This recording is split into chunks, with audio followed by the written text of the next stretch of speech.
As much as I can, I go out to my garden and get barefooted. I stand in the sun, I take deep breaths, and I go back. I was born and raised on a farm. I can take myself back just by me placing my foot on the dirt.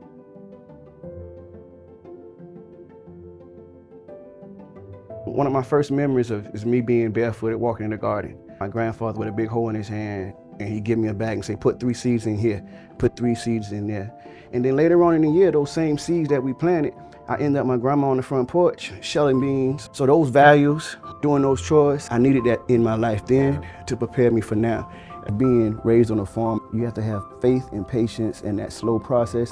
And this food and this way of life and my family values is a big part of my recovery. It's a slow process, but what prepared me for the slow process was my background and patience with gardens. Food and flavor, it's related to your family and the upbringing of your family, the culture. I wasn't born here in the US. I grew up in Korea and I moved here when I was 8 years old.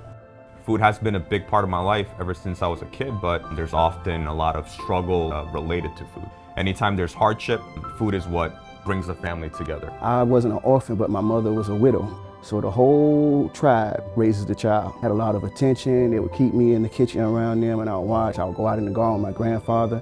For me, food is a language of love, right? You know, guests coming in, they're enjoying the food. We treat them like their family, and seeing happy faces, that's what brought so much joy. It's the materialization of love. In recovery, I do things that are positive, so it's part of my spirituality, me grounding and going back to nature. You know, I'm doing something that represents life. I'm planting a seed, and the seed is giving life, and I'm doing something that's gonna be productive to anyone who eats that. I'm showing love for myself by me taking care of myself.